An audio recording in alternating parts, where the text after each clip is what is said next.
Okay, we're going to go up another spiral staircase to floor 4.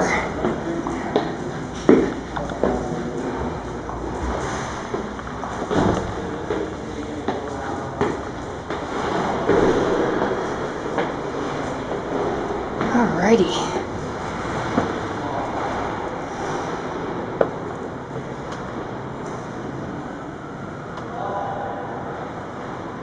Oh, this is as far as I get to go.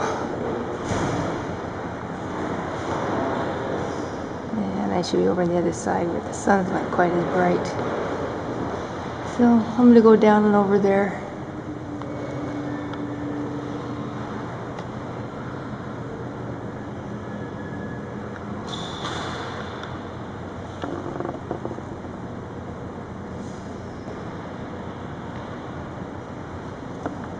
And it is really warm now. Phew.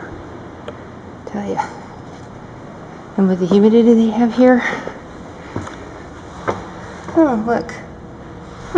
Interesting. Alright, so down we go. Now this is a lot better than hanging out in the Hyatt exercise room.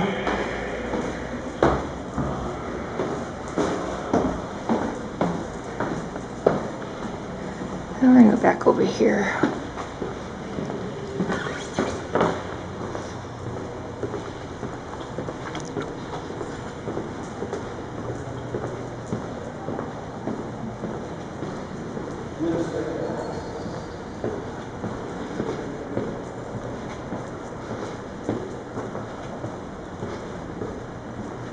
You dizzy yet?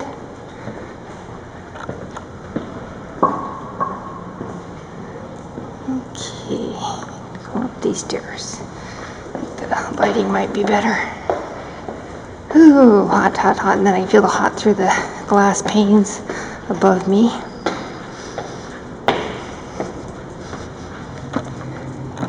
And here we are on the east side looking west.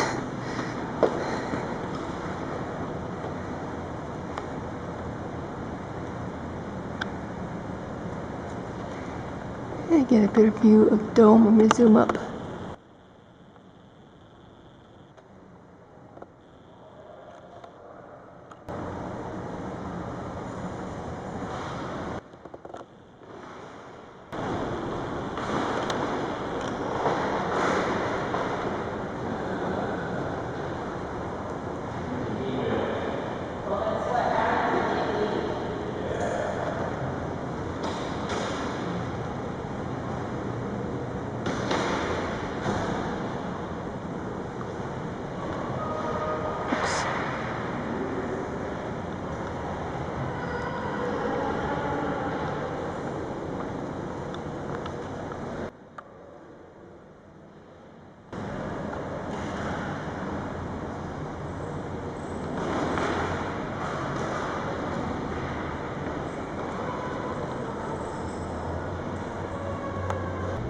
I don't know if you can tell, but this staircase is like leaning to the left, and that's just not my direction at all.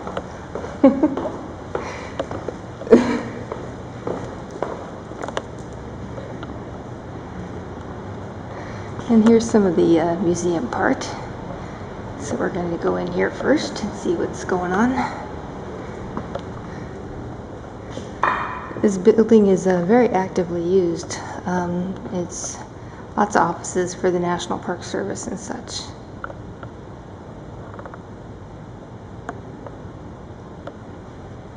It's very warm in here. They could stand to put those fans on full blast. Oh, look! A hat. Wow, that's pretty hot.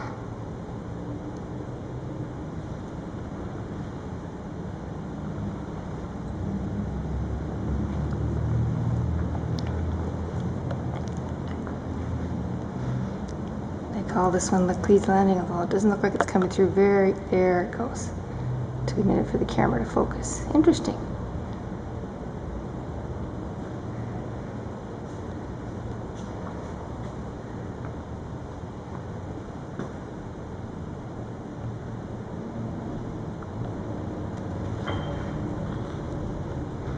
And I keep stepping on loose marble. Isn't that interesting too? But I love this floor. Is that not amazing? Oh, just amazing. And look, the bed has a buffalo robe for warmth and a nice animal rug of some sort. It's an awfully small bed. Well, it maybe just looks small. And the nice thing is they have some nice reproduction paintings and such. Or pictures of paintings, probably. And farming equipment looks like here. Ooh, look at that saw.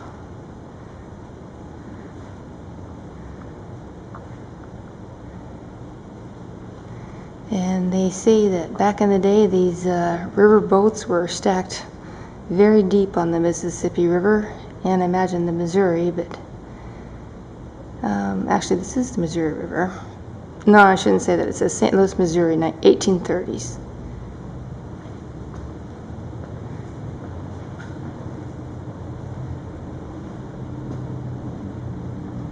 And this looks like one of those Lewis and Clark boats to me, down here.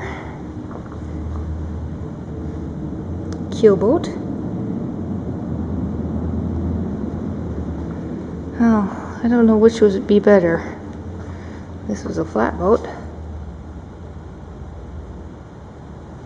Oh, okay, and here is the dugout, I bet. Oh, well, it's a dugout canoe, but they also call it a pirogue, although I don't know that I'm saying it correctly. And there's a long-barreled rifle there. Several of them.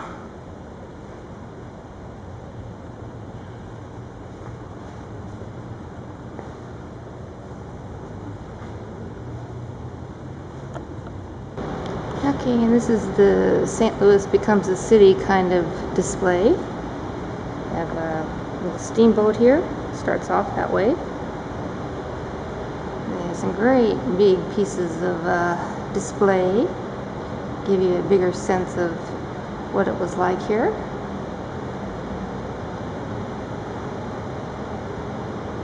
It's going to take it a second to focus up.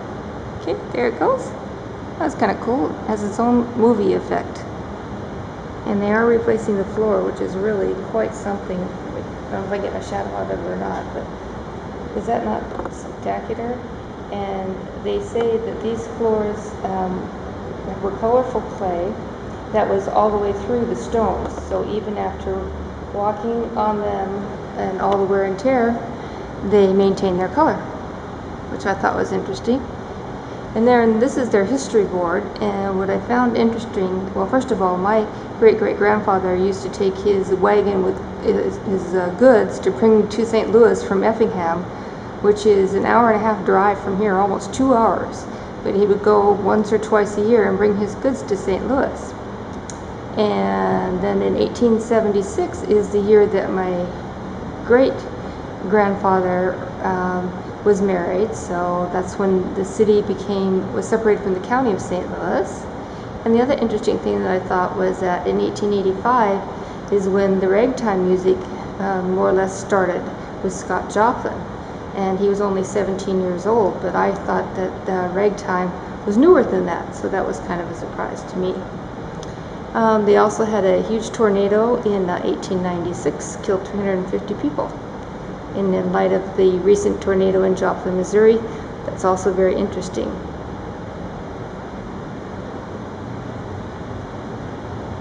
And here's the old wood burning stove, or it could be coal burning, although I imagine here it would have been wood. And the architecture is just fabulous. I don't know if some of these buildings still exist to this day, so I'll be curious about that. The top one is the City Hall, because it doesn't say where the locations are or where they were, which that would be nice, because then I could go check it out, but I'll just have to Google it and see. And then the second structure is Union Station, and I know that still exists because I came up there last year when I took the metro.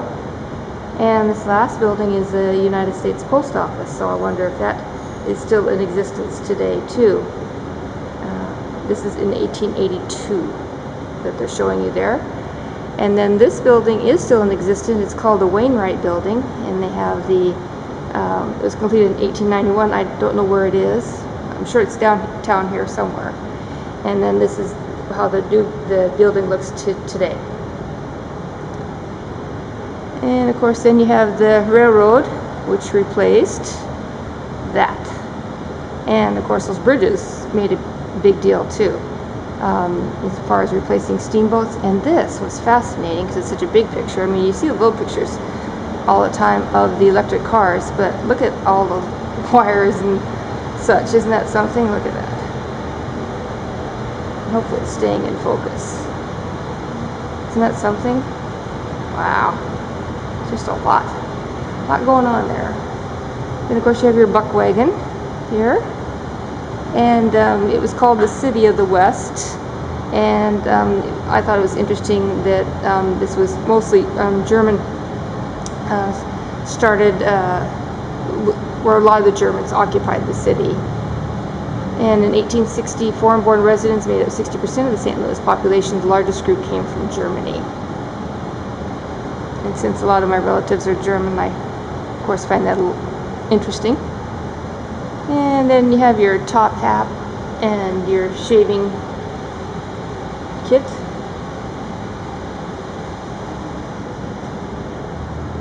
And I don't know what date this is. It just says Broadway north from Chestnut, so I imagine it's somewhere here, but it looks like with some sort of celebration. But once again, you can see the electric cars. Well, I should say the electric car, and then look at all those poles and such. Interesting. And then this must be like a living room or such, or family room. What it would have been like back then.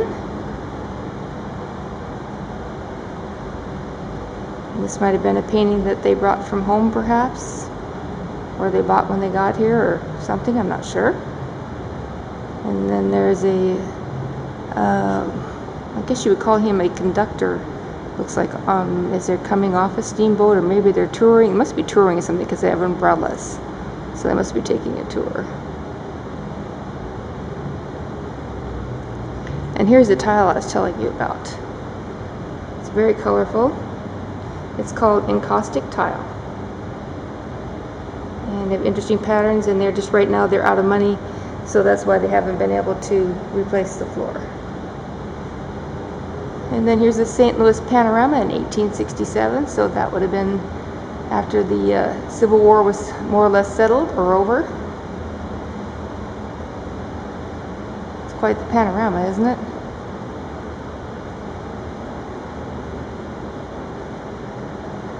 And a light post.